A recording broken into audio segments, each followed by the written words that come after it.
All right, first, I just want to know, just so the fans of Utah get to know, why are you called Bear?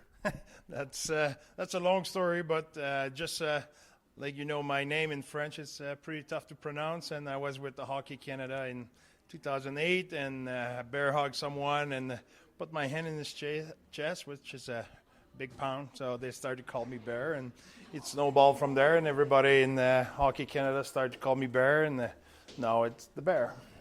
Okay, so you said first time to Utah, and you've had a few hours here now. Yeah. What are your first impressions? It's mind-blowing. I think last week when we met with Ryan and Ashley, they told us it would be big, and it's unbelievable so far. The atmosphere when we land, we got off the plane, and the fans and everybody we meet it. They're smiling, they're happy, they have enthusiasm, they answer our question. The reception so far has been unbelievable. That's without talking about the layout, the mountain, and the outside. It's beautiful. So far it's been magical. Okay, and now I know how majestic and how much pride there is in being the head coach for Canada going into a World Cup series. Do you think, first off, you have a lot going on. You have the World Cup, and you get to bring a new franchise to Utah. So touch on that a little bit, and then tell me, do you think you're going to get more NHL players excited to play in the World Cup now that the Olympics are back on the table? Okay, the first part, I think yes. I think it's, there's a lot of good player in every country, but we'll talk for Canada. There's a lot of good player, and at some point, there will be a really, really tough decision to make for the Four Nations and for the Olympics. So when you have familiarity with player as a program, and they know what to expect, they know how the player, the family are treated, and how's it's done with Team Hockey Canada. I think that create a familiarity, and that can be an advantage. Having that said, you need the best player to win. You need the best player at the end of the day. So it's not because you're not coming at the World Championship or stuff like that, you will not be at the Olympic. You never know. I won't say name, but it happened before where a player were on the outside line and they came in and they were difference makers. So it's not my job as a coach to pick the team or to do those things, but we believe when player has familiarity with the program, it helped down the road. I think there's guys who've been in the program years, and I think at the end of the day that helped Canada to be successful on the world stage in the last decade or so. So that is the first part. The second part, Just talking about having the expansion team, you're busy, you've got a lot of things going on, but how cool is it to be the coach? I mean, How great is your life right now? Yeah, it's how can I describe that? Busy, it will be the easy word, but it's not an expansion team. It's you will see that team is a really good team.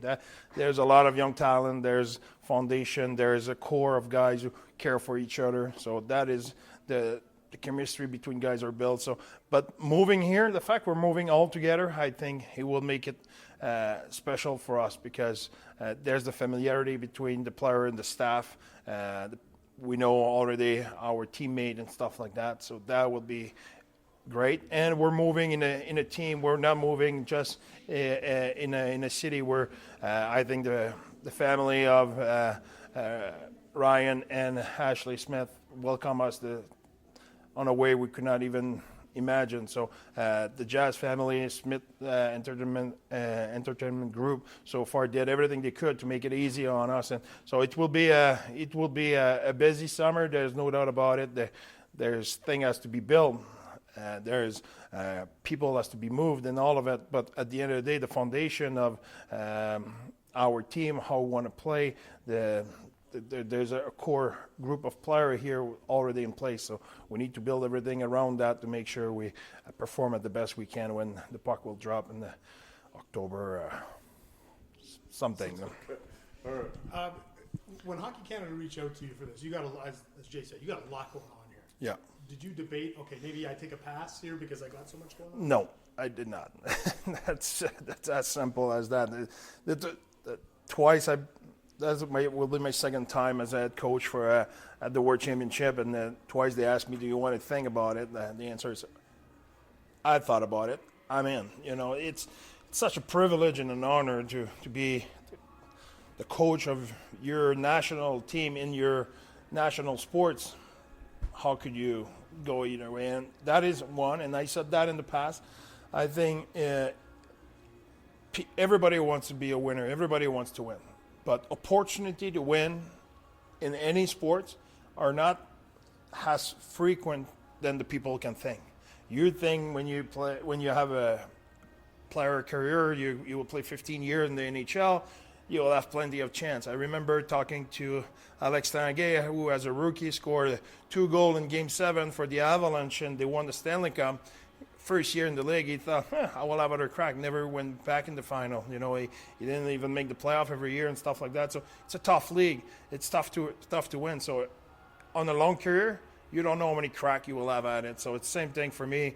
Every time I have a chance to be in an environment where I have a chance to win, a chance to compete for championship, you don't pass on that. And for the players, they obviously want to use the Worlds as maybe a springboard to 4 nations, to the Olympics. Do you, as a coach, look at that and say, okay, I'd like to get on the radar to be on the coaching staff, either for 4 nations or the Olympics? I think I want to be the best version of myself. I always think those things you don't choose to.